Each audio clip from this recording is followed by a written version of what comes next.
Grace, do you see him yet? I do not see him yet. Okay. Why don't we wait a minute or two more, because he's the top of our discussion, so.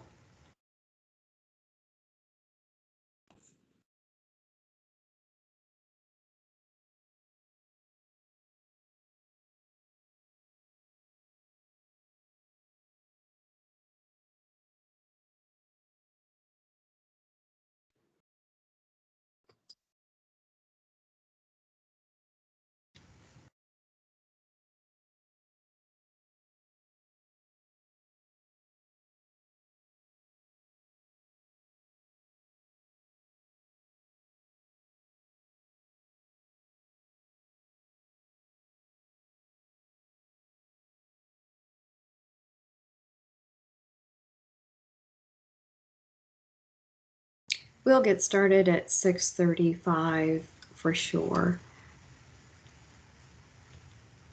Thank you, Kay, for letting me know that was you. I just made you a presenter.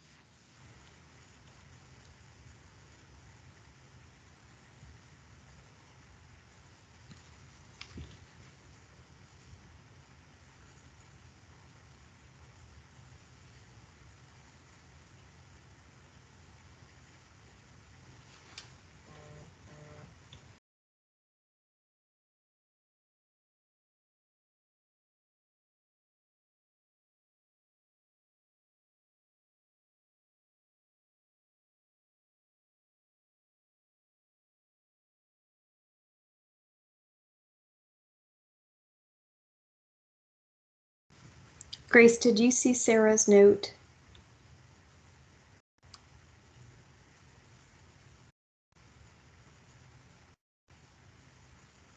She's logged in as a guest. Yeah, I don't know if that changes anything. I just noticed that when I was checking in, it said in parentheses guest. So if you have access to your mic, I think you're good. Oh, okay. I see you down here. Yeah. Oh, I'm so okay. sorry. I was responding, but I was muted that whole time. I think it's because you don't have a county email address. Oh, okay. Okay. Okay, well, it is 6:35. I do want to be respectful of the group's time, so I am going to get started.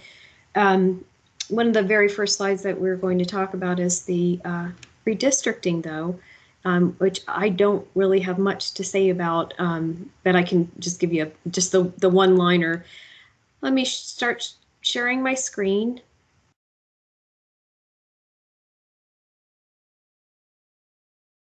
That's not right. Sorry.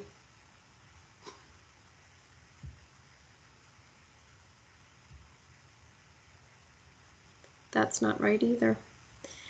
One more time. Third time's a charm.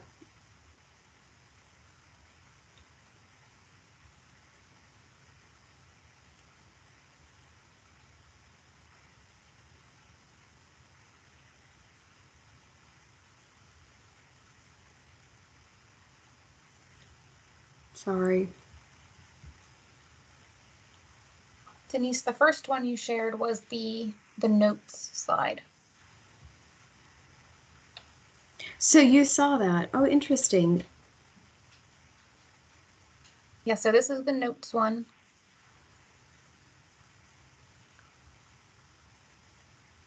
Okay, so you're looking at it in presenter mode.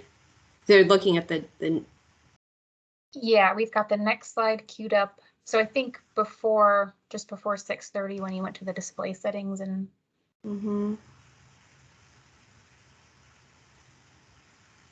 And now we see a black screen.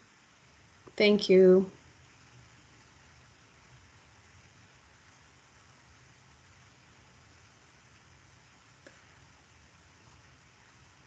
Okay, I'm not going to try to do this.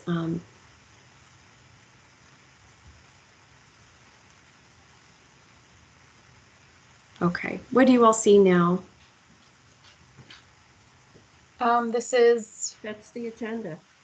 Okay. Yeah.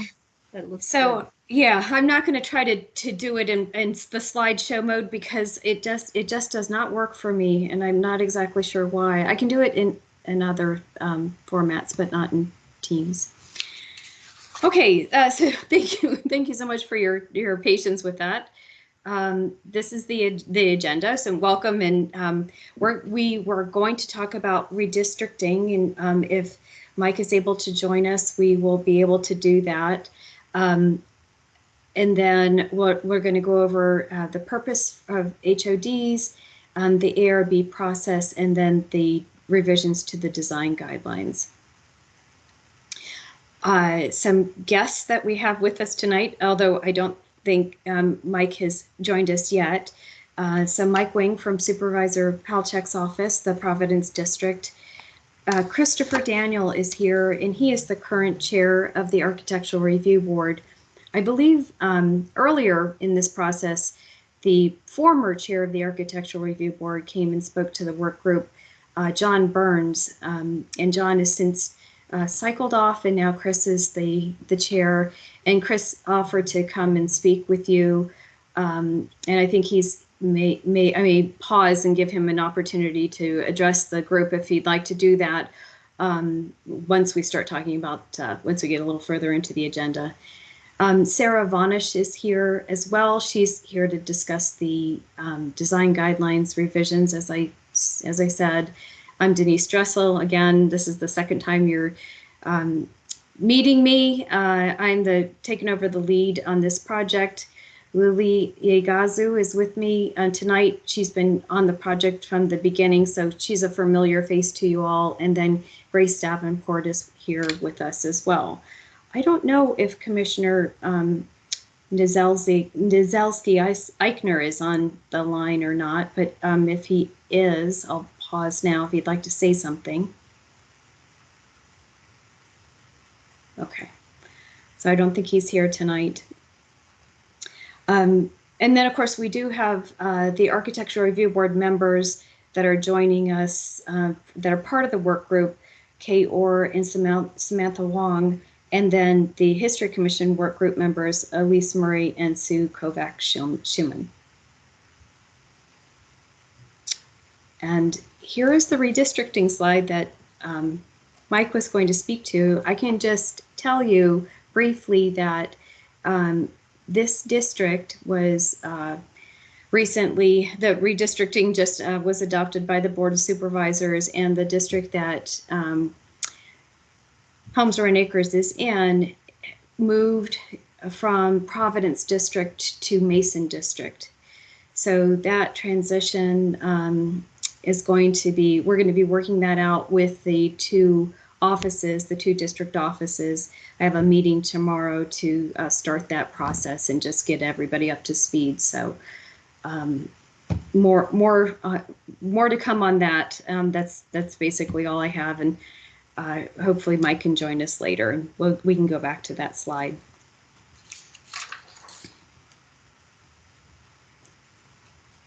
Okay, and this starts my portion of the presentation.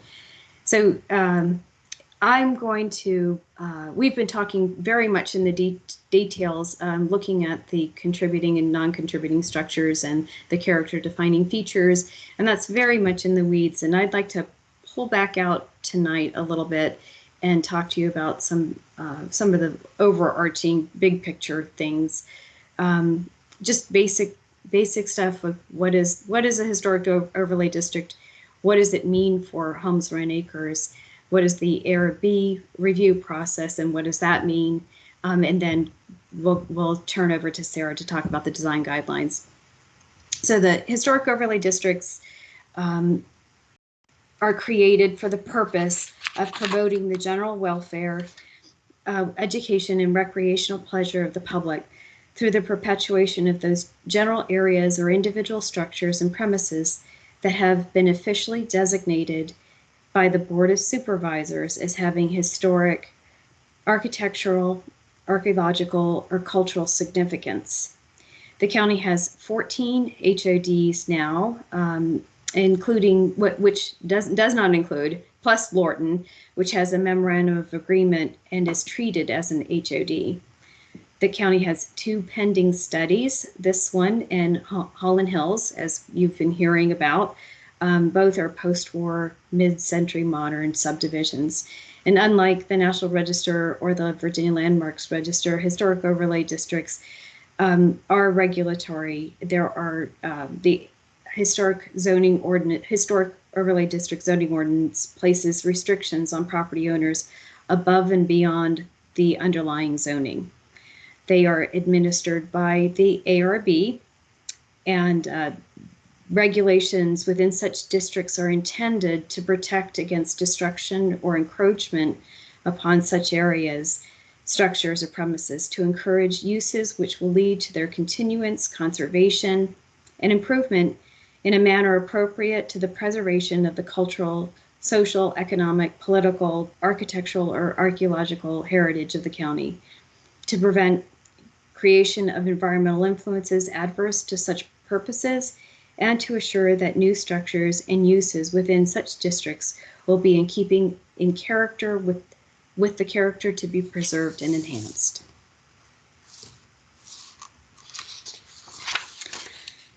So Fairfax County, as you know, the Board of Supervisors charged staff with this study. County staff at the direction of the Board of Supervisors is conducting research and will prepare a report with recommendations. This will include, but is not limited to, the analysis of current conditions, description of individual structures, present trends and desirable objectives for the preservation, description of existing structures and uses likely to have an adverse effect on the desired character, and descriptions and justifications of boundaries. And this is the work that we've been doing, staff has been doing all along with the work group. So you're very familiar with this process.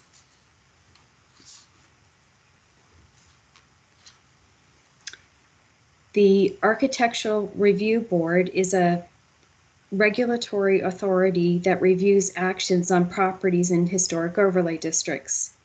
There are 11 professionals in the historic preservation field that include historians, architects, lawyers, landscape architects, and archaeologists appointed by the Board of Supervisors.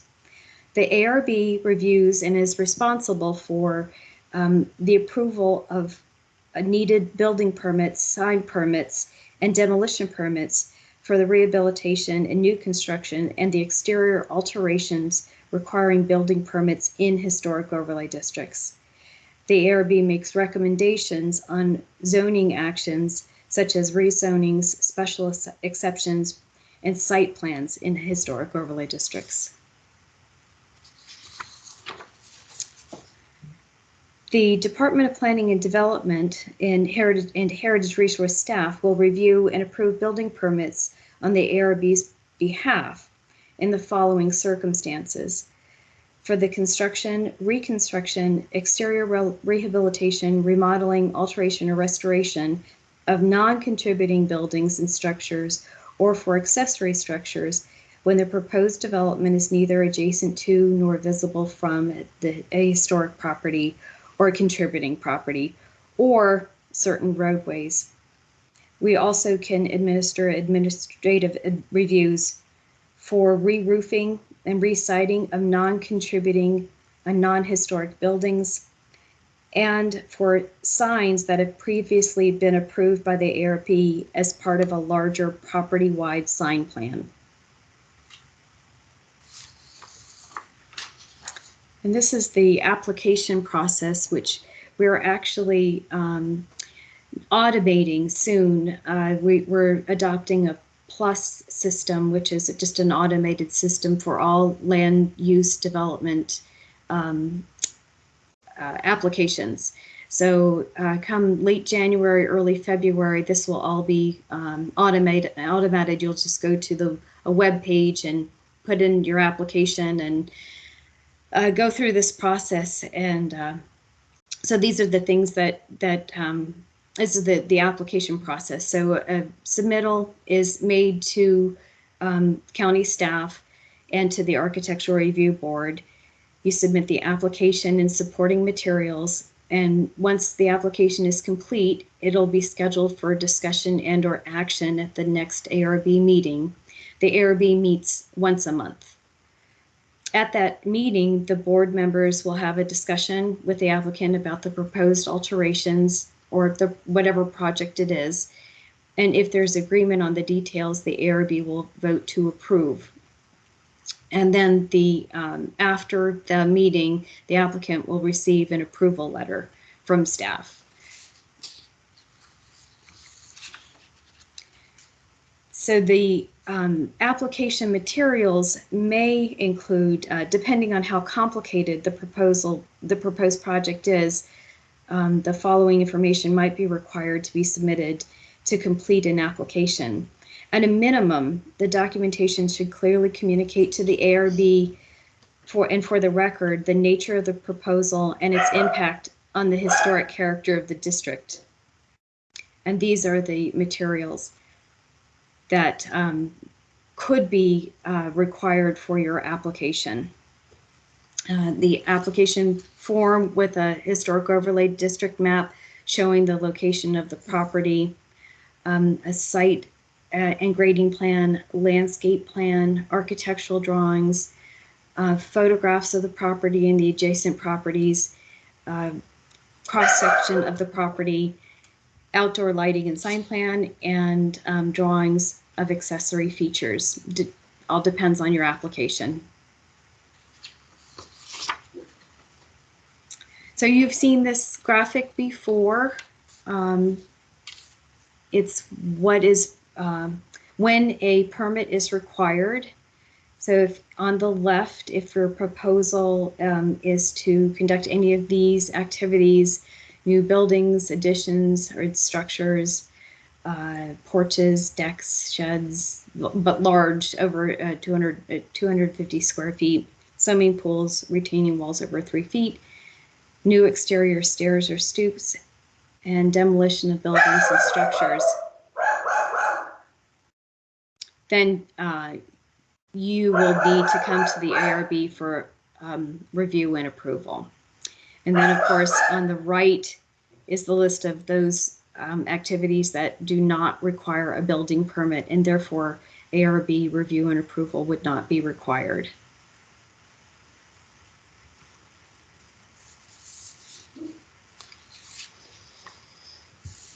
So the zoning ordinance is the regulation which gives the ARB the authority to review and approve building permits and review and make recommendation on the rezonings, special exceptions, and site plans within the HOD. When reviewing exterior projects requiring building permits in an existing HOD, the ARB will use guidelines which are based on the Secretary of the Interior standards for the treatment of historic properties. These standards are written into the zoning ordinance, which regulates all historic overlay districts. And as you know, the zoning ordinance cannot further restrict actions that are not already regulated by the underlying zoning ordinance. So, and staff will be coming back next month to talk to you about the front yard coverage and the building heights.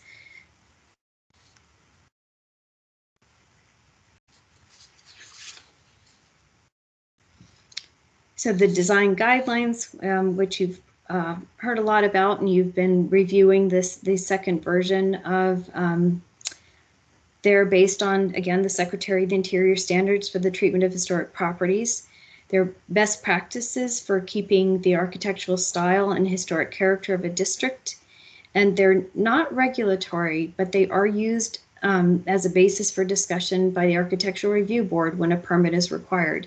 However, the ARB must use these standards in their review.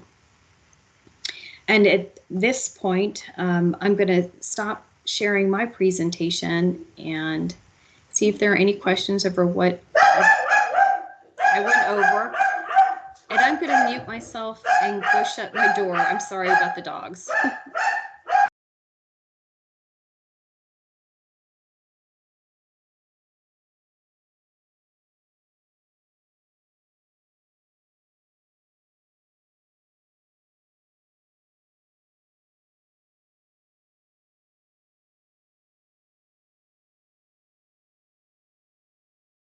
Well, this was entertaining for my cat, who is sitting here on the sofa wondering what in the world's going on at that table. I apologize. I knew that was going to happen. No, that was hilarious. You know, my cat is sitting here going crazy, looking for a dog. For the dogs. I didn't close the door in time, so so I think I see a question in the chat. Is that right? Oh no, okay, just somebody's having trouble logging in. All right, well, this might be a good time to pause and see if Mr. Daniel has any remarks that he'd like to contribute. Sure, absolutely, Denise. Can you hear me all right? Yes, we can. Thanks, Chris. So good evening, everybody. As I think you all already may know, but some folks may have joined in a little late, my name is Chris Daniel. Christopher is what my mom calls me, but you can call me Chris. I am the current chairman of the Architecture Review Board. As Denise mentioned, John Burns, our former chairman, I can't remember. I've been chairman, I think, for at least a year now, if not more. I think maybe it's almost going on 2 years. It's hard to tell anymore. This COVID has dilated time a little bit. But I took over in place of John Burns, who had served the maximum amount of terms one can serve as a chairman. You can only serve 4 in a row, and then you have to step down from that position. So I've been on the ARB for over 7 years now. I think even a little bit longer than that. For a little background on me, I have a background in anthropology and archaeology in my undergrads, and then a master's in historic preservation and focus in architectural history and preservation law for my master's degree. I work at the Advisory Council on Historic Preservation in my professional career, advising federal agencies as to how they navigate the regulatory requirements for how they consider the effects of their projects to historic properties. So if you're ever wondering what FHWA or HUD or the DOD are doing related to historic properties, the job I do in my professional life is advising and assisting them on their federal requirements there. But in my free time, I participate in the Architecture Review Board. And as Denise has pointed out, the ARB in Fairfax County has a very specific purpose and goal, and that is obviously administering to the review of applications for historic overlay districts, as well as the other one that we've opined upon, which is advising the Board of Supervisors on heritage concerns associated with the county. So if we see concerns to other types of heritage resources being affected across the county, we may advise the Board of Supervisors on those issues as well. But the most principal issue is obviously reviewing those applications for proposals for changes to buildings considered to considered listed or considered heritage resources within a historic overlay district, as well as those projects that might affect those contributing and historic identified properties within those districts. So we also work with new construction as well as additions and modifications to existing construction. Denise walked you all through the process for how applications are submitted. We're always trying to improve this process, I think in particular because of the 2 potential new historic overlay districts that we have, your neighborhood as well as Holland Hills, which contain a large amount of residences compared to some of the other HODs that we have that don't contain as many historic resources. We want to make sure that if something does come to the Architecture Review Board, and if either of those neighborhoods decides to be a historic overlay district, that it's an efficient review. So it isn't one that's mired in red tape and bureaucracy, but it's one that serves its purpose. And I think that's the key thing that I know Denise was giving a lot of information from our bylaws and the zoning ordinance and exactly what the ARB does, but the principal goal is that we're seeking to preserve that historic character of the overlay district that was established. And obviously that can vary across the county based on the different overlay districts we have. And the county has quite the variety of historic overlay districts in comparison to, I think, some communities, in the sense that we have many that occupy different types of architecture. We have obviously Lake Anne up in Reston, I live in Reston, which has a very unique architectural style. We have Roby Mill site, which again is a very unique mill site. We have the Woodlawn Plantation, which many folks are very familiar with, which is a large plantation site, among other different types of historic overlay districts, as well as one in Centerville, which is comprised of a large, interesting collection of buildings that date from various times, circumstances, and time periods. The big thing to keep in mind is that each set of guidelines established is meant to set a baseline for what the character and the features that make that district important. What makes that overlay district significant? Why?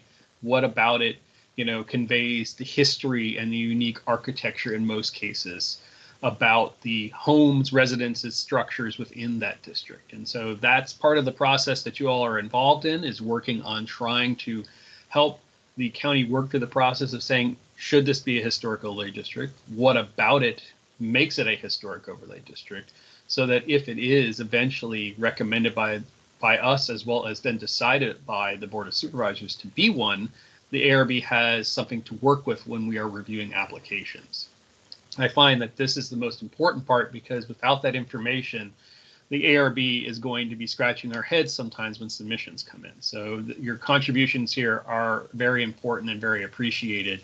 And it's a lot of work that needs to be done, and both from y'all as residents, as well as the county staff, as well as the contractors that are supporting it. I can't thank you all enough, as well as our ARB members who are sitting in here normally, because I know I'm not a regular resident of this work group.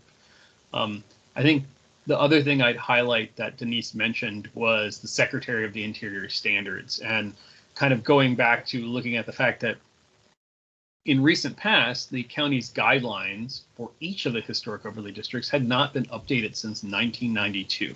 So it's been quite some time since we've actually gone through and looked at our guidelines. And I will tell you, as a preservationist, the method and means in which we've looked at historic district guidelines have changed significantly since 1992. We've now undertaken a series of updates to those. They are not yet finalized, but the staff at Traceries is helping us with all of those. So you have their brilliant assistance on this effort too. The important thing to keep in mind is that all of those efforts are kind of based in a larger principle that was established by the Department of Interior, which is the Secretary of Interior standards. And those set a very broad set of standards that help guide how you look at changes or activities occurring within a space that is seeking to protect the history and the character of that history. And in most places, they're rather practical guidelines. They're not very nuanced. They're more broad in the sense that they are meant to be sweeping, in the sense that this is the general way in which we want to treat a historic property, recognizing that a log cabin from the time of Lincoln is going to be very different from a mid-century modern building that is constructed, was constructed in the 1950s, 60s, and 70s, log and shanks and, mud filling for gaps in the log cabin.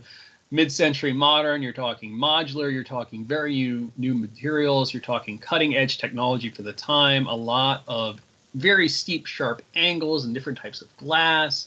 So there's a lot of different things that have to be considered. Well, the standards, when they were put together, were meant to be, well, we need to make sure that what's good for both those buildings should apply universally.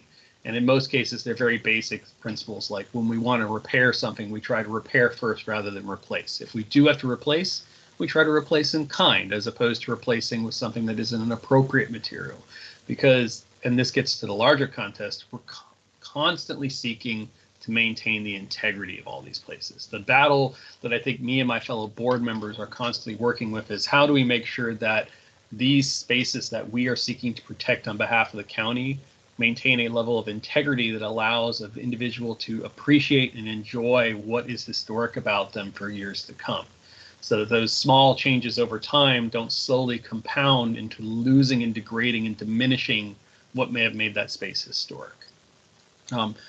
That's a long-winded speech to say that those are the principles that we operate on, and that's why Denise talked about why we have a diverse set of experts on there, ranging from architects to lawyers to landscape architects to historians, so that we can kind of focus all that energy and help guide any application to get to a yes. That's the other big thing that I think I want to make a case for, is when an application comes before the ARB, I'm hoping that it's something that I can always approve. I don't like the concept of us denying applications. Actually, if anything, the ARB in at least the time I've been there, has taken a pretty strong tack of trying not to get in the business of denying applications. Instead, we want to try to find a way to work with an applicant that they come to us early and we conduct workshop sessions. And I don't know how much Denise and the staff have talked about that, but that we provide a session prior to application submission called a workshop, in which an applicant can come present to us about the project they're proposing, but not seek an approval or a denial. Instead, we just talk about the project in a much more informal fashion. It doesn't require as much formality and the rules of Robert's motions that you see in most board meetings. Instead, it's a dialogue between the applicant and the members.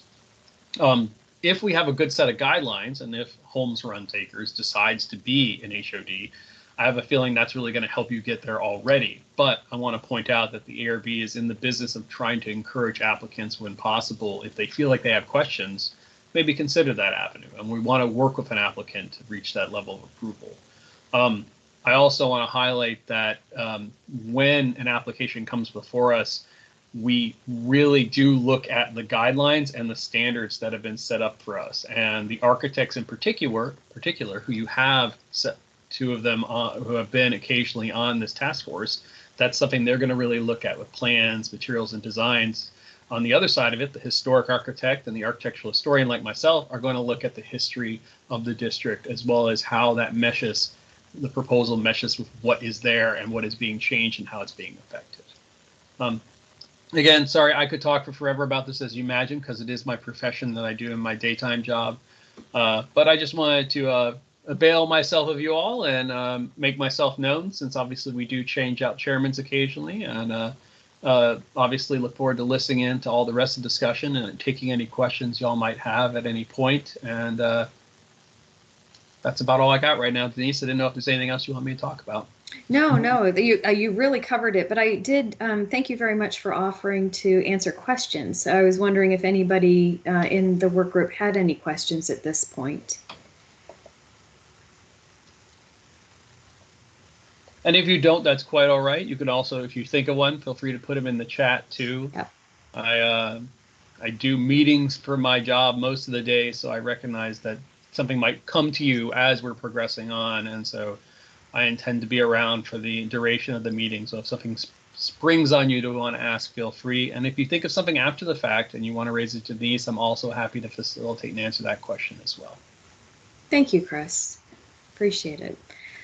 Okay, I don't see any hands raised or any chat. So if we would like to move on, Sarah Vonish is here to discuss the, hi Sarah, yeah, to discuss the revisions to the design guidelines that went out the week after Thanksgiving, I think like on Wednesday or so. So hopefully you all have had an opportunity to look at the revisions that Sarah sent out. Sarah, can you share your screen?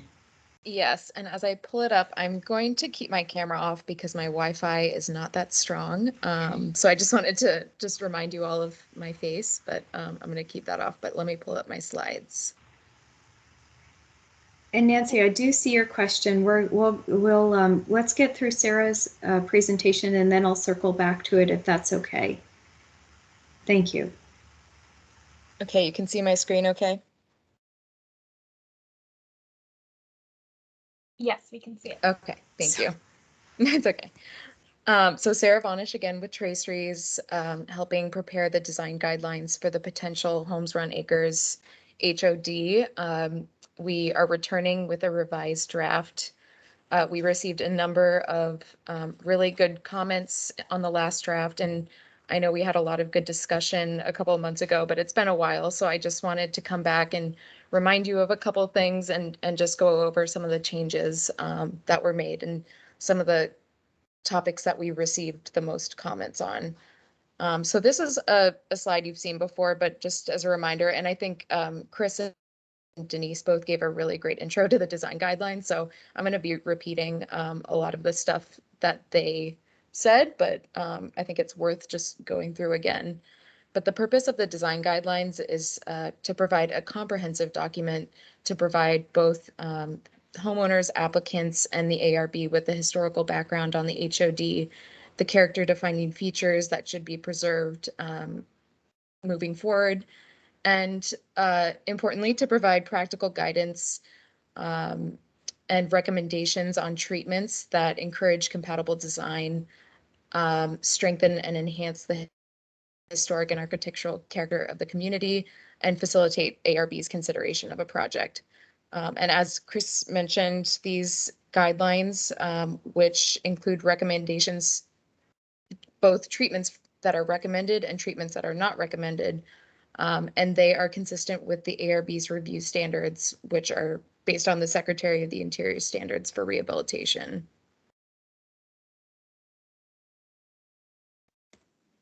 The design guidelines are not intended to preserve the neighborhood as a snapshot in time. They are not intended to stunt innovative design or prevent you from using new materials that we may not be able to foresee at this point in time, or to give absolute case-specific advice, because as we know, all the lots in Holmes Run Acres and other HODs, there's always something unique about an individual house and a site and a project. So there are sometimes when a creative design solution that doesn't fit within the design guidelines will still be approved by the ARB and will still be can be compatible with the home and the neighborhood.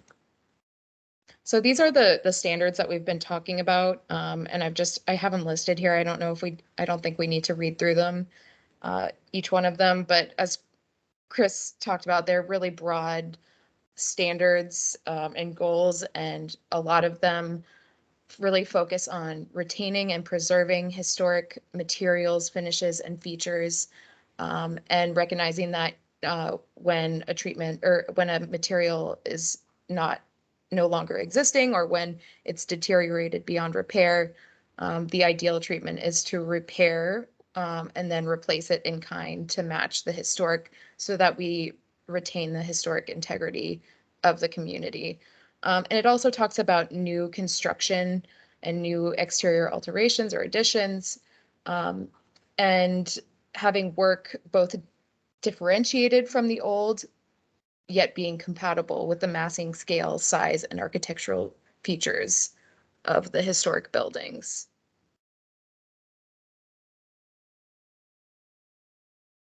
So here are the contents of the design guidelines. Hopefully you've had a chance to take a look at the updated draft. The contents really hasn't changed much, but we have the introduction, a discussion of the history and significance, an overview of the HOD boundary, its individual resources, character defining features, as well as a discussion of the individual house models that are found within Holmes Run Acres.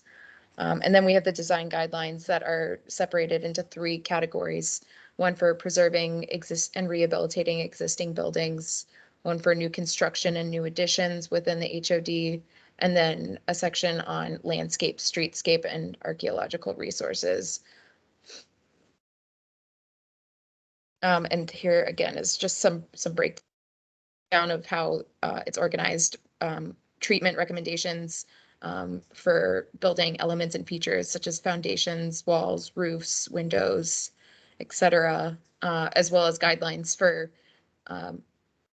work that might be necessary for an owner to adapt a home to meet health, safety, or accessibility needs, or if an owner is interested in improving sustainability or energy efficiency of their house.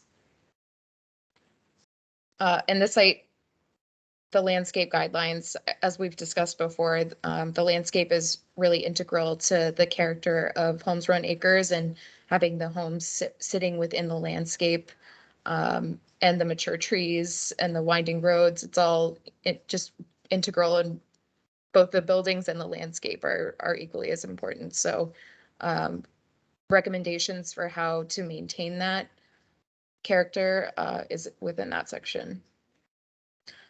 So I actually only pulled out one topic for discussion, because I think, as Denise mentioned, next month you'll be talking about zoning and height and site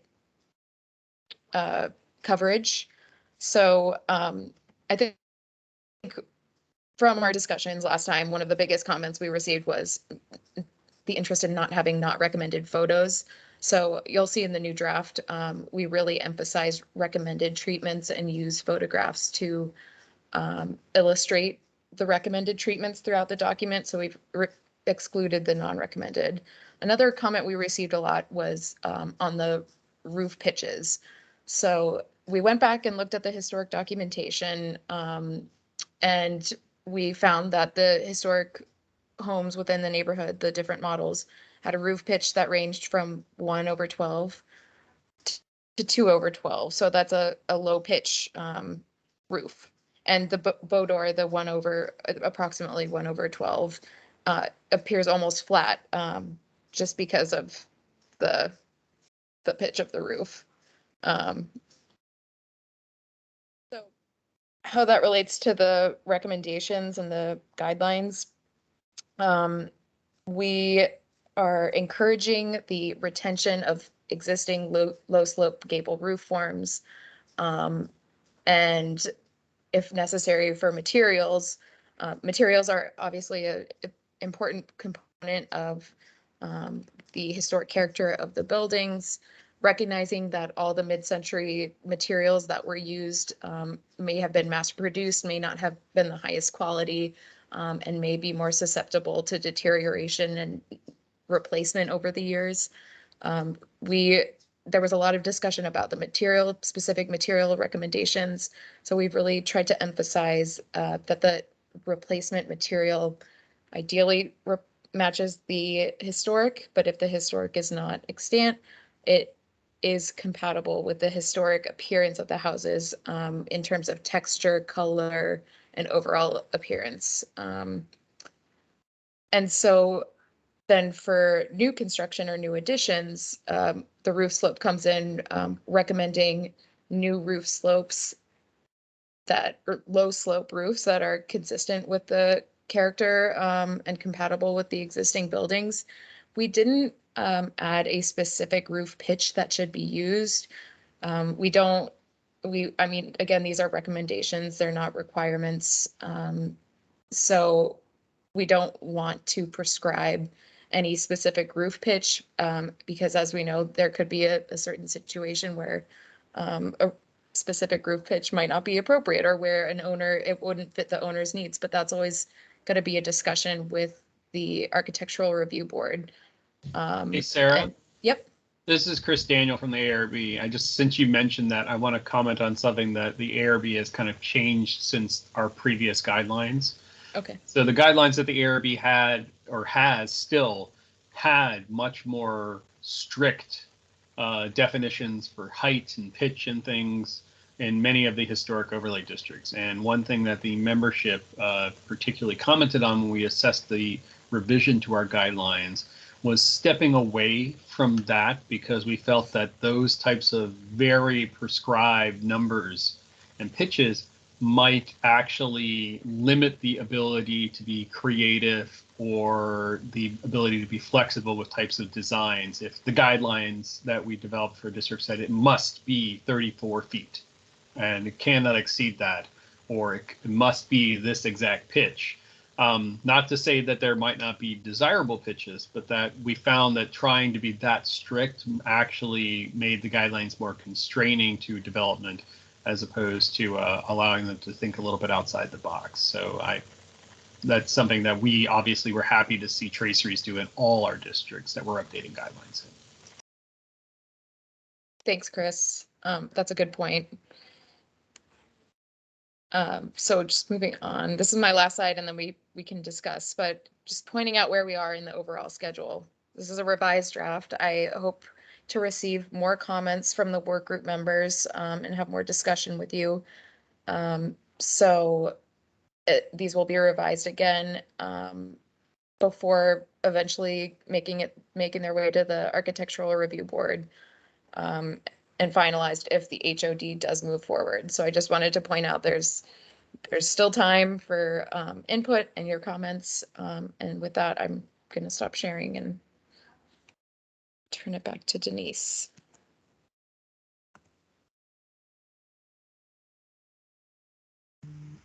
Sarah, thank you so much for that presentation. That was great. And Chris, thank you again for jumping in and reinforcing, how the design guidelines are used by the ARB, and not being as prescriptive, and limiting,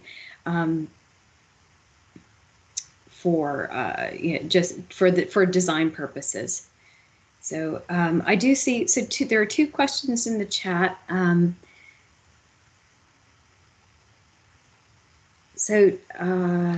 Sarah says, okay, as the work group recommended before, it is crucial to make clear in the document which items will potentially hold up a project if not obeyed, and which ones are simply recommendations that cannot be enforced. Otherwise, the neighborhood may give more pushback out of misunderstanding how this document is used. And actually, Sarah, I think that is that speaks to to Nancy's question about how do we allay the fears of the community about change. So, Chris, I see that you had specifically said, good question, look forward to discussing. Do you have any thoughts about the fears of change? And then we'll circle back to that, to Sarah's specific question about the design guidelines. So I actually wanted a little more input from Nancy as to what it meant by fears of change, because does that mean lack of ability for change, or do you mean the lack that a historic overlay district listing would actually provide change? Because in either one of those perspectives, what I'll point out is that while the ARB does have approval authority over applications, our approval can be overturned by the Board of Supervisors. So yes, we are a body that can give a yes, no for applications that are required to come to submission for us. But even in that essence, our authority can always be outstepped by the Board of Supervisors, which has granted us our abilities there. If the question is about, would being a historic overlay district necessitate or allow for more change, I would say, if anything, a historic overlay district provides a little bit of a pause in between change, because applications have to come to the ARB and they have to consider the guidelines document as well as the standards in which the ARB operates before any proposed change can actually, be approved and issued a building permit. So if folks are afraid of change coming, a historic overlay district is a means, if we're talking about protecting the historic character of that district, of, I guess, in some ways, making sure that change is well thought out. Because it doesn't say, no, you can't do changes, no, you can't do buildings, no, you can't do additions, no, you can't augment existing structures. But it does say that change has to be given a decent amount of thought and consideration for how it's being proposed. Again, not quite sure, Nancy, what you were specifically concerned about. I would say anything that's going to require additional levels of approval or review is going to, in some ways, make change a little bit more measured and considered before it happens. Not to say. Hi, this is Nancy, and a lot of people can speak a lot more intelligently about this than I can, but I see a real rift in our neighborhood happening as a result of these proposals, and I am super 150% for this, but I just want to, massage it so that we get acceptance, so it doesn't divide our neighborhood further. Understood.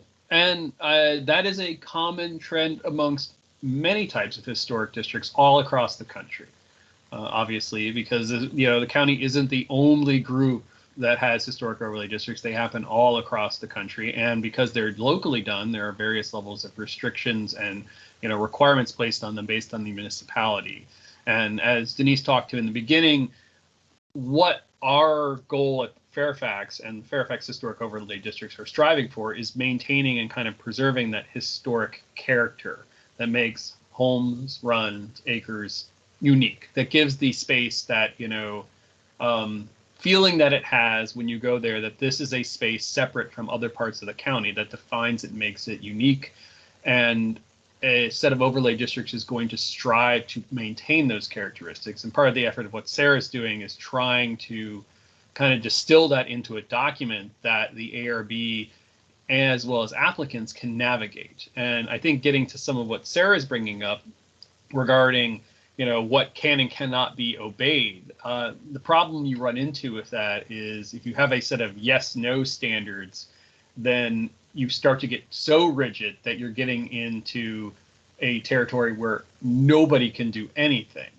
You want it to be broad enough that every one of the unique structures in your neighborhood can come through with a submission, but not so detailed that it becomes a 500-page novel that one has to turn to for each specific requirements. There are some districts that are that strict, places like Charleston or Savannah and other communities elsewhere that have rigid design guidelines that are very draconian, might be the term. And I think we want to strive to stay in the middle ground on that. That yes, where the hard no's are. These things are not acceptable. I see that you guys don't want to have, obviously, pictures of things that are not acceptable, but I think you could still have the types of techniques that aren't acceptable that can be listed in there. And I think that's part of what Sarah is trying to achieve of saying these certain types of limits can't be pushed. Here are the hard boundaries that need to exist. And I will point out as well that these guidelines also get reviewed by the ARB members as well, and we will provide our input on them. So our staff, our members will also weigh into that. But Sarah, I may not be getting exactly to what your question is, or maybe I haven't, or I don't know. I would love to hear more of your thoughts on it. You had your hand up a minute ago. Yeah, no, thank you for that. And I think it's pretty clear from what you're saying, like the spirit of what the ARB's goal really is. And I think that lines up for the most part with our neighborhood. I think the fear that Nancy was speaking of, and Nancy, you can tell me if I didn't get this right, is the fear that like the guidelines will make it very difficult or in some cases impossible to make necessary changes to a home for functional reasons. For example, when they talk about roof guidelines, our original roofs were tar and gravel, and I think there's only one roofing company in the whole area that still even does tar and gravel because nobody does it anymore. And so if, for example, the ARB were to push tar and gravel, it would be really difficult to replace our roofs.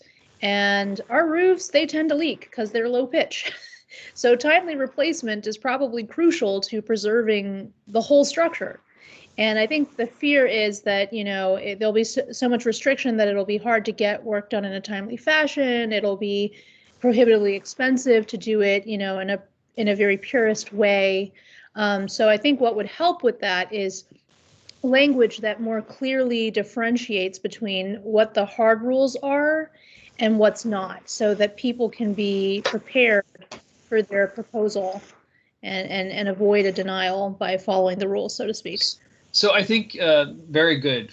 Thank you for the additional context on it. And so you're right. That is a challenge that happens with a lot of mid-century modern construction styles all across the country, is that their materials that were used were things that were modern at the time and were really new and cutting edge, and now have been proven to not be as new and cutting edge as they were thought to be, or were made of things that we no longer want to put in our homes. Or are made of things that are no longer manufactured because said company was one of a kind. And so as Sarah was talking about with the standards put forth, the Secretary of Interior standards, obviously the first step is if you have a piece of historic fabric, we want you to try to preserve it. But if it can't be preserved, it should be replaced in kind. If we can't replace it in kind, then we want to replace it with something that is appropriate or what I might say sensitive or compatible in type to what was there. So I'm going to go, this is not going to be super specific to exactly what is going to be in the guidelines because I don't want to give an off-the-cuff recommendation. But if you're talking about roofing materials, and let's say it was something like what you're describing, the gravel and asphalt, and that is no longer an available material, and we have to find another type of material, then we'd want to find a material that reflected the same types of features and characteristics of that type of material. We wouldn't want to suddenly then go to metal sheet, because that's a very different type of material that looks very different when one looks at the structure compared to the asphalt gravel material. The same things would be with types of glass. Maybe you have block glass. Well, going to a straight sheet of glass, which provides a clear point of view as compared to opacity and the weird kind of reflectiveness that block glass provides, that would not be a appropriate compatible type of material.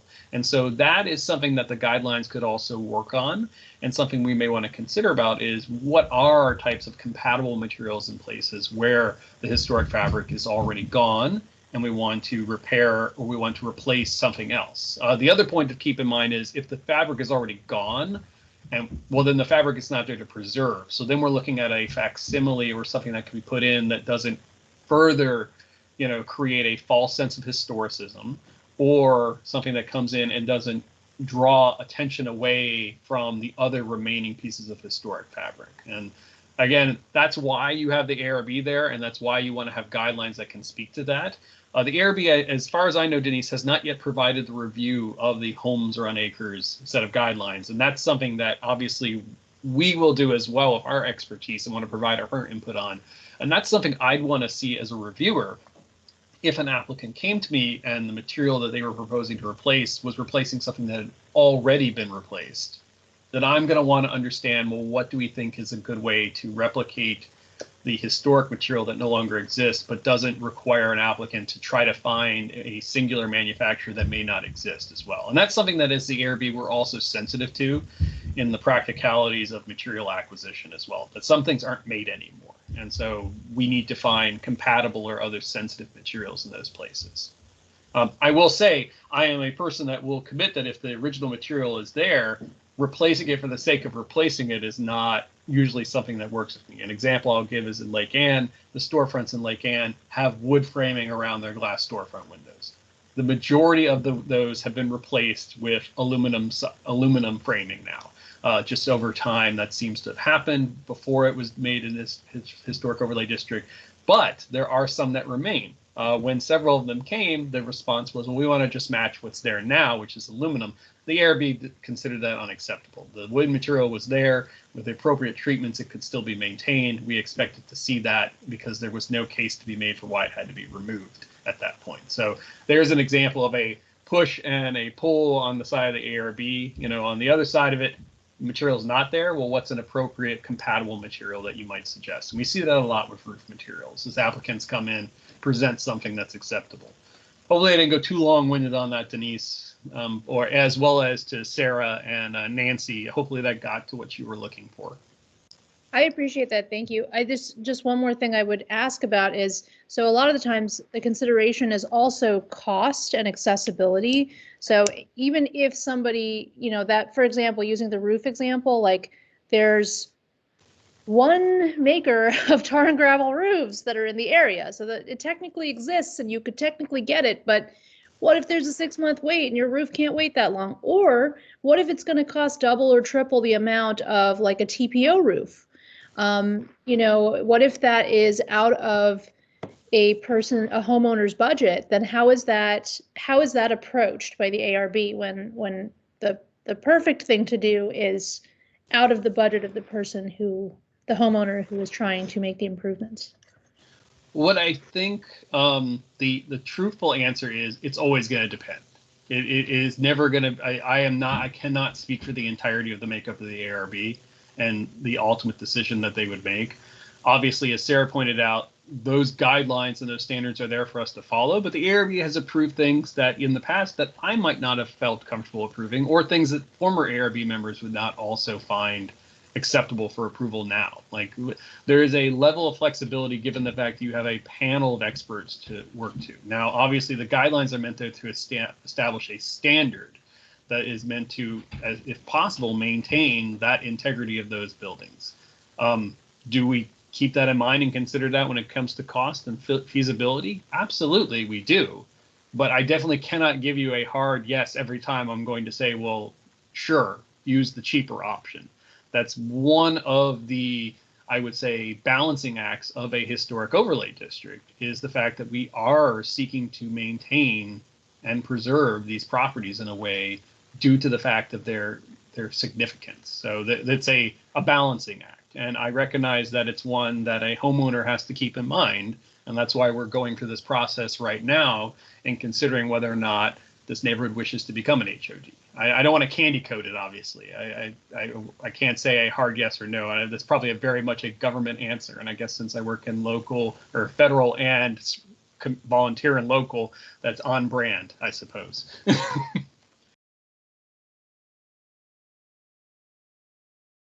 I guess, and this is a tough question. This is almost philosophical rather than rooted in zoning or the comprehensive plan.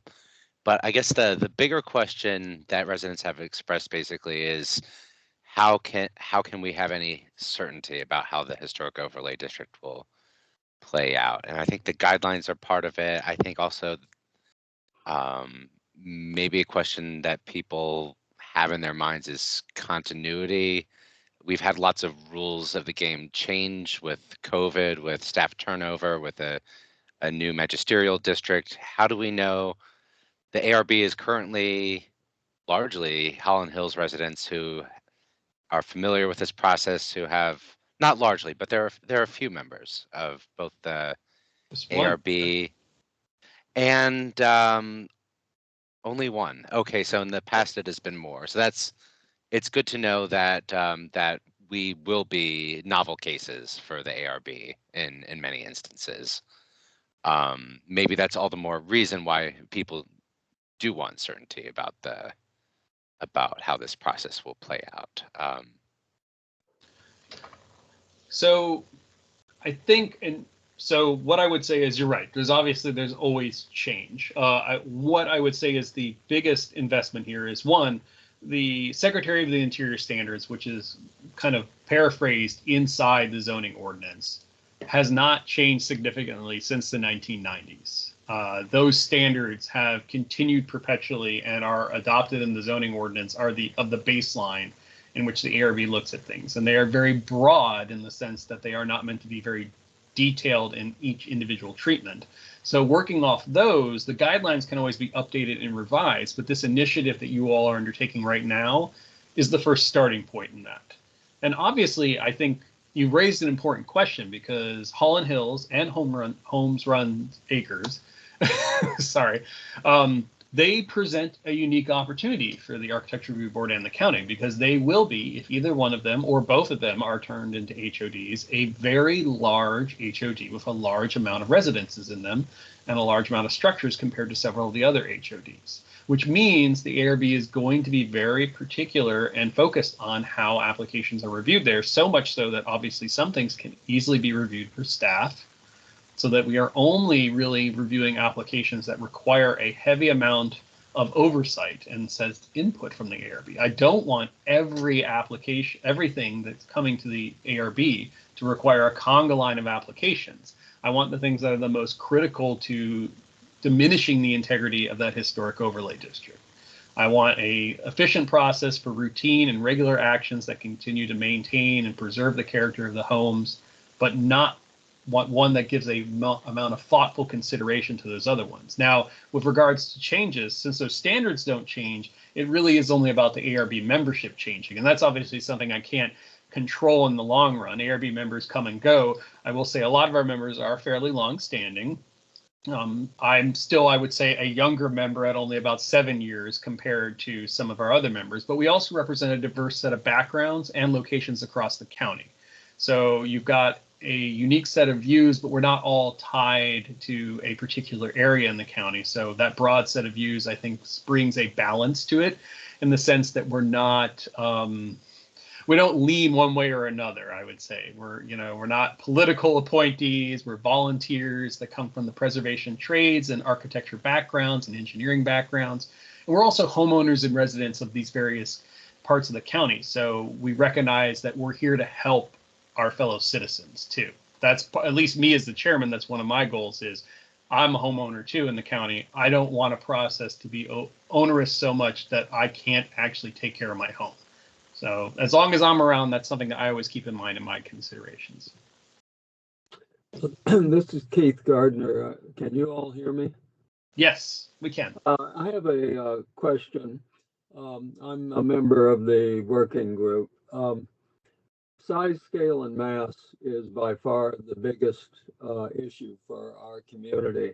And it's the thing that approval or not approval may turn on is how well that's addressed, because we've had 2 tear downs replaced by McMansions, and that's what's really triggered this whole process.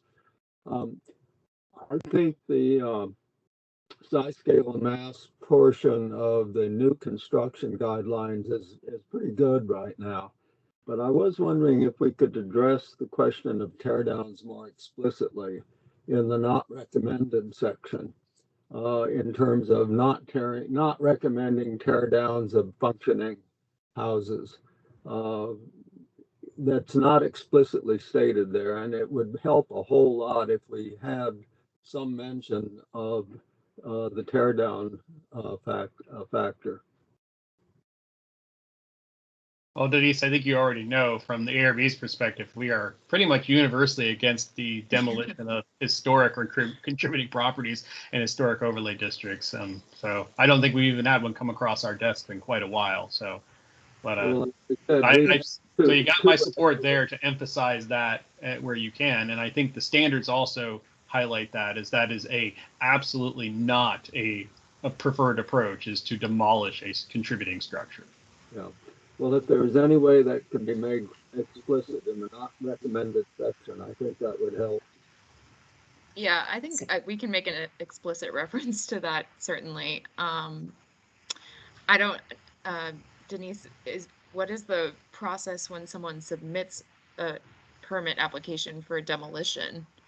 So yeah, it's just like any other building permit. It's a demolition permit, and it would come to the ARB for review.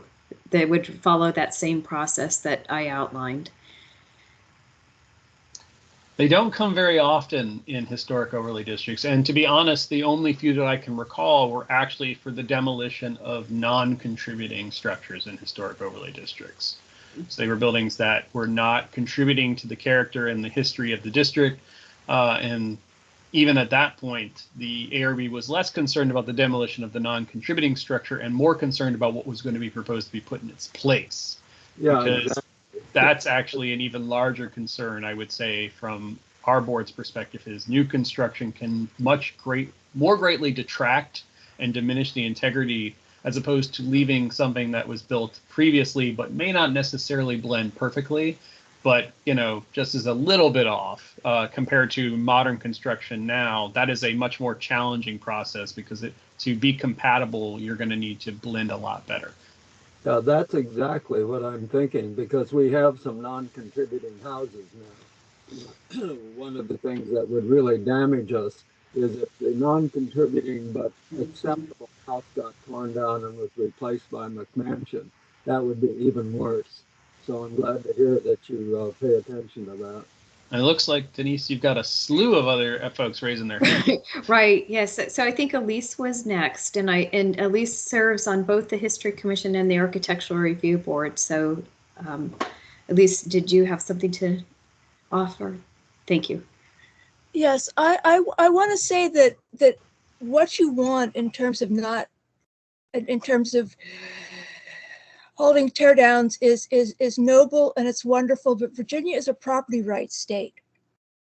So, as far as the county can go is say we do not advocate tearing houses down, but we can't say no, you can't do it. We can't tell people that they have to have certain kinds of taste. The ARB can moderate it as much as they can within the building envelope. But there's just a lot that's, in a Dillon Rule state with strong property rights movement, there's just a lot that we really can't do. And Elise is right. In the end, even if the ARB denies an application, ultimately our decision could be overturned by the Board of Supervisors. And because of the state we live in and the laws that protect property owners, it could ultimately result in something being built. Obviously, I think the bigger concern that was pointed out is the new construction that would be proposed in place. And that's where the ARB wants to try to work with applicants as much as possible.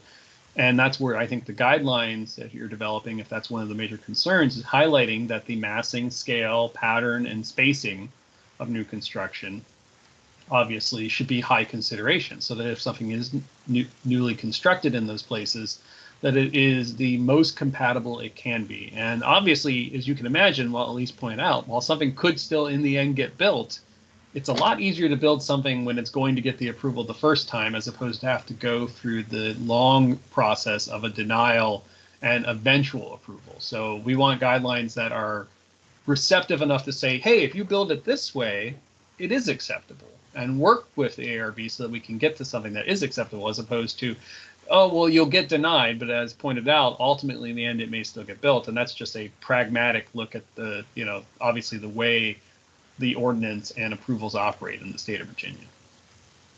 And I do believe that the Traceries has designed the design guidelines to address new construction and new infill construction. So, David Heckman has his hand up as well. David, can you unmute yourself? There we go. Yeah. This is a hypothetical question that you may have to push back, but we have a number of houses with Gallows Road frontage that are right by the Beltway, have tiny lots due to VDOT takings, and a number of these houses have kind of an intact Holmes Run Acres house with a giant non-conforming addition in front of it. How would you treat something like that, where if you were to demolish the addition, it would actually improve the house, and yet due to the site, anyone with the budget to do that probably wouldn't buy that property in the first place?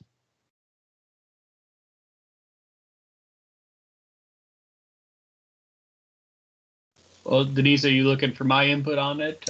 Yeah, I think, well, because I think the question is, how would the Architectural Review Board treat the removal of an unsympathetic addition? I think that was the question. So in the Would you past, prefer to? Yeah. Oh, go ahead. Sorry, David. I mean, in a case that challenging, would you probably just allow the entire structure to be torn down, or just the non-conforming massive addition in front of the house? You're right. You're getting into a big hypothetical. But what I'll say is the ARB in the past has approved selective demolitions of non-contributing elements around historic properties. In fact, we've been supportive of the removal of non-contributing additions, particularly if a property owner is trying to change or alter their property in a way to bring it into better consistency with the guidelines. So perhaps the change would actually relocate or build a new addition in a different place that's more sympathetic. Again, going off the fact that we're talking about hypotheticals there, I'd have to see the proposal and have to look at what's being proposed there. But we try to be open-minded in the sense that, what's the need of the homeowner, the property owner? What are they trying to achieve? What are the guidelines saying? And how can we get to a yes in a way that balances all of those concerns?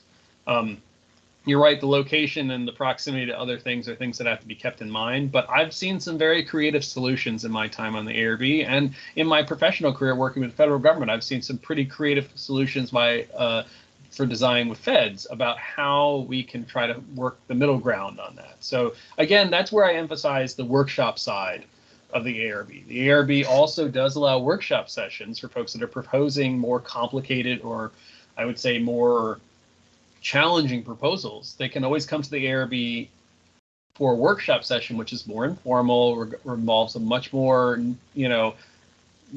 calm conversation of back and forth dialogue, as opposed to presentation design, community comments, okay, questions, and then we vote. As opposed in a workshop, instead, it's here's what you're looking at. Do you have to have a full set of designs? No, you could just bring some pictures to the meeting. And we could all talk about what the idea might be. It allows the membership to kind of bounce ideas off the applicant. So I think in many of those situations, we would hope that an applicant that was considering a major project like that would first come for that kind of session.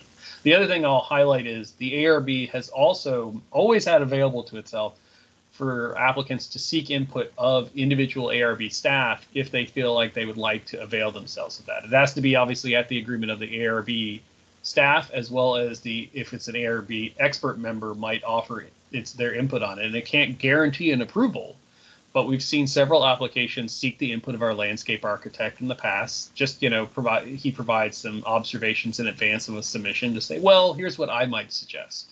And that one-on-one has happened with several applications. It's not something that's required. It's only something often offered at a voluntary basis by the individual member. But we try to, as best as possible, work with the individual applicants and the members of our community to get to a successful solution. Thank you, Chris. Oh, Kay has her hand up now. Kay, can you unmute yourself?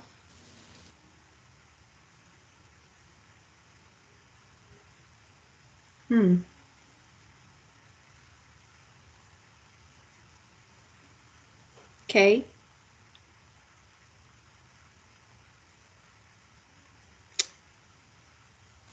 So We can't hear you right now, Kay, but hopefully we can. I was going to say Kay is obviously a fantastic architect and provides some amazing advice on the ARB for several different applicants in various situations that have come in.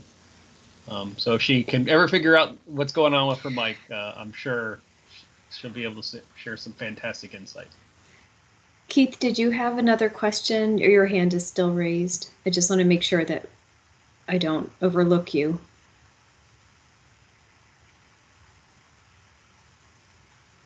Keith? Oh, there we go. Okay, sure. I liked Chris's response. Great.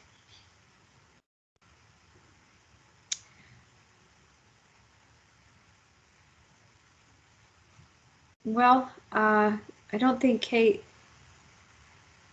is able to unmute herself, and in Teams we don't have that ability, so we can't unmute her ourselves. Oh, let's see. Is there a chat? Okay.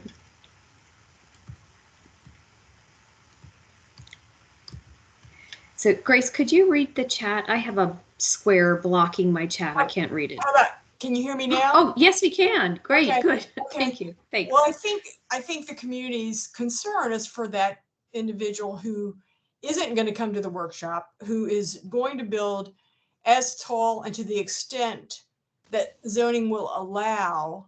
And we can't stop what legally is there with, and I think that's what the community is wanting, for us to be able to stop that. And I think the reality is we can't. We can monitor, I mean, we can help make it less whatever, but it's they still have a right to build out to that height and to those extents. And Kay's right. They we have some authority, but not.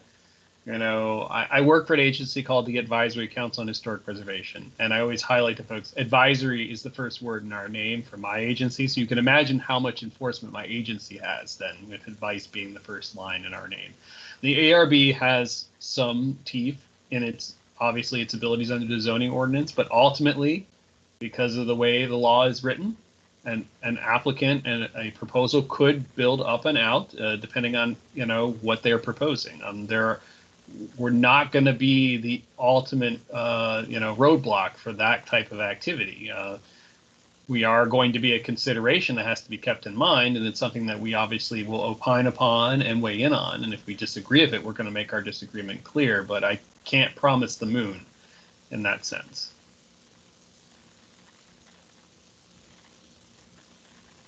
Thank you, Kay and Chris and Elise, for chiming in from the Architectural Review Board's perspective. It's very helpful, I'm sure. Any other thoughts or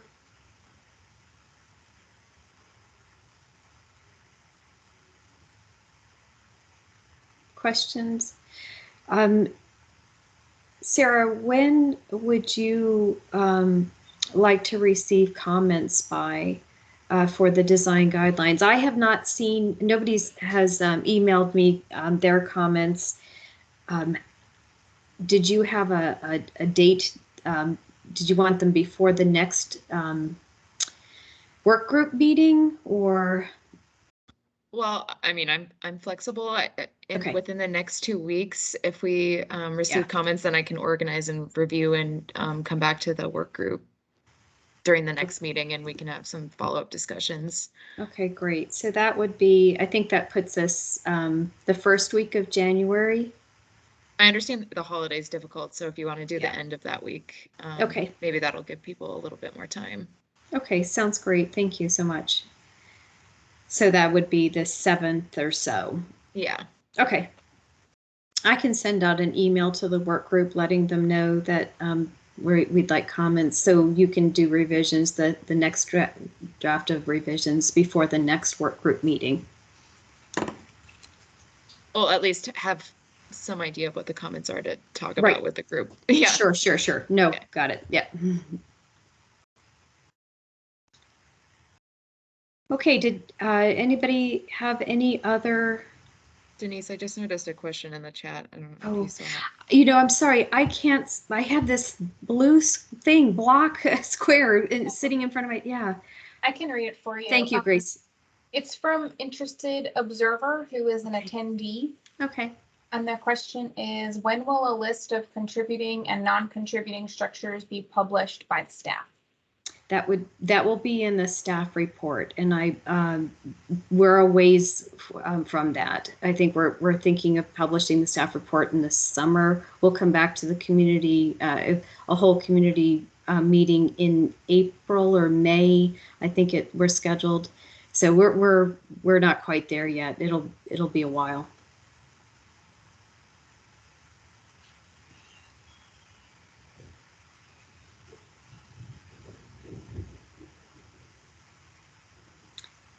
Okay. Ending early, which I thought we would. Thank you all so much for your really great questions. And this is exactly the kind of conversation that's so helpful. Chris, thank you again for coming and availing yourself and allowing them the work group to ask questions.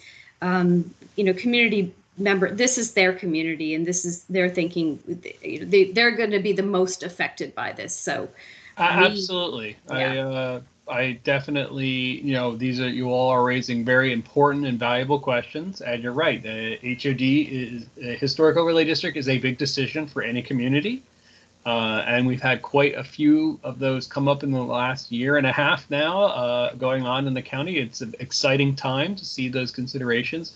I also would say I'm rather partial to the style of architecture in your community. So I love to see the initiative to try to keep it preserved and it lasting for years to come, because it is a unique time capsule from a period of time when homes were designed in a very unique way that I don't think we do anymore, sadly.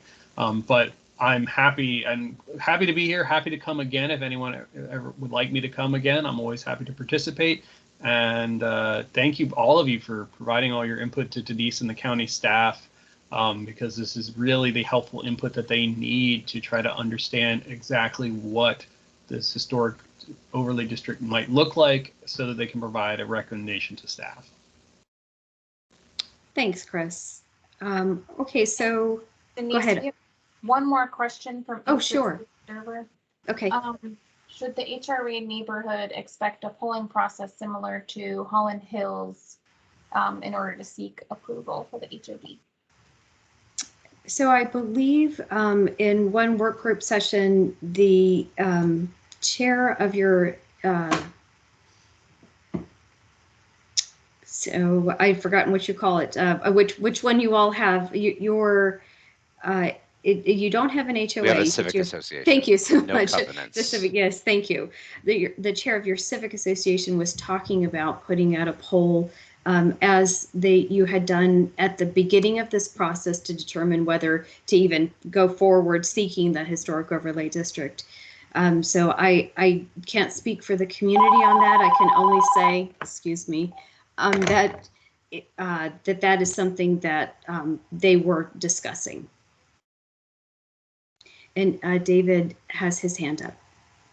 I think it's vital that we do the exact same process as Holland Hills. That process worked to achieve community consensus. Their supervisor gave them additional time to achieve that consensus. And we're in a unique situation where we didn't get to choose our supervisor. So we really want the community to have a voice in this decision. And one flaw of both the Holland Hills and Holmes Run Acres process is that the initial canvassing, while done at the request of the supervisor, was done by residents. And we really need the professionalism and exact procedures that were used for Holland Hills. The ballots were done by mail. Residents received QR codes on those paper ballots. If we residents are left to canvassing the neighborhood, that puts the supervisor in a very difficult place where we're 400 homes who didn't have a choice in their supervisor are coming to them with a zoning ordinance amendment that could be in effect for hundreds of years. There really needs to be a process not only as rigorous as Holland Hills, perhaps more so. Thank you Can I for that chime in? input. Sure, Elise, yes. That was Supervisor Stork asked for the poll. And I see no reason why the county would not do it again. I think that, by the way, Holland Hills voted to go forward with theirs, if you were wondering what the results were. I think the county would be happy to do that again. And they really did very carefully make sure that they were getting one vote for each property. They do not poll tenants, they poll owners. So it was a good step. Thank you, Elise, and thank you, David. I appreciate your input. I want to make sure, Grace, is there anybody else in the chat? Sarah says she has to drop off. She looks forward to the next meeting, and Okay, interested observer says thank you. Thank you. Okay. All right, so I've heard the input about the polls. The last that I understood is that it was going to be civic association and community driven. As I said, we have a meeting with the Supervisor Gross's office tomorrow, and we can talk about that with her then. Okay, if there's no other discussion, the next work group meeting is the January 19th. It's Wednesday evening. I think there might have been a chat. Is that right? Did I just see something pop up? I don't see anything. Okay, so sorry. So the next work group meeting is January 19th. It's a Wednesday at 6:30. And if you could get your comments back to me, or I think we email them directly to me. Is that correct, Sarah, or do you take them as well? She had to drop off. Oh, okay, sorry. I didn't know which Sarah was done.